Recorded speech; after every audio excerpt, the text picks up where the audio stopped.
बहुत समय पहले की बात है। सरयू नदी के किनारे अयोध्या नाम का एक सुंदर राज्य था।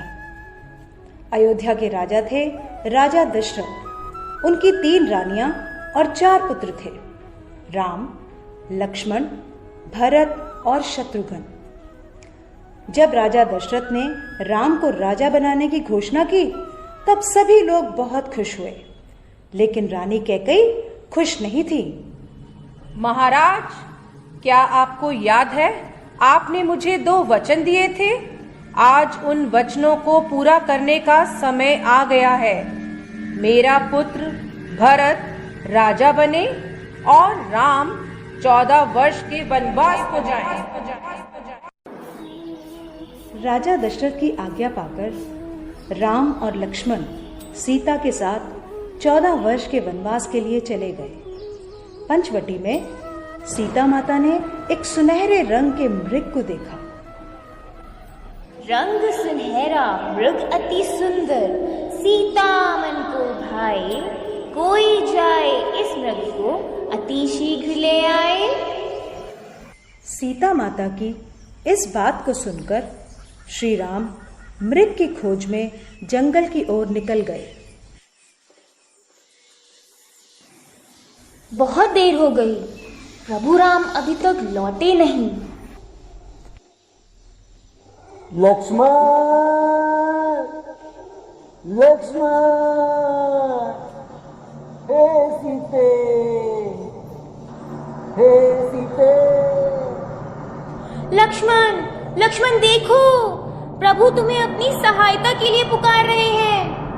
हे माते, ये मुझे किसी मायावी शक्ति का कार्य लग रहा है।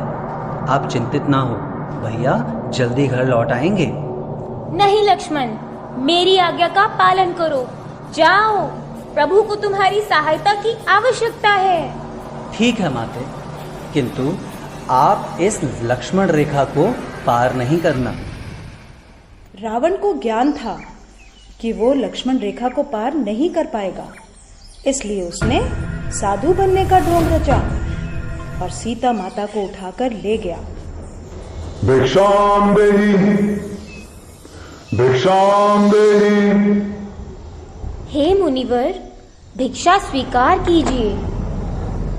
हे देवी, एक साधु का इतना अनादर, घर के द्वार से ही भिक्षा देकर भेजना चाहती हो। जाओ, नहीं चाहिए तुम्हारी भिक्षा। नहीं नहीं मुनिवर, रुकिए, मैं आती हूँ।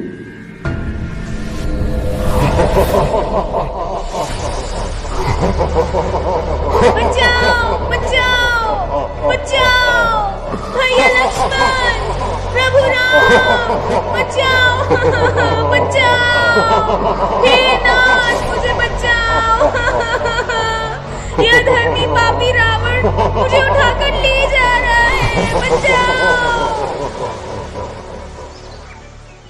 राम और लक्ष्मण सीता माता को कुटिया में ना पाकर बहुत चिंतित हुए और उनकी खोज में निकल गए। श्री राम, लक्ष्मण और हनुमान ने लंका पर चढ़ाई कर दी और राम और रावण का युद्ध हुआ, जिसमें श्री राम विजयी हुए।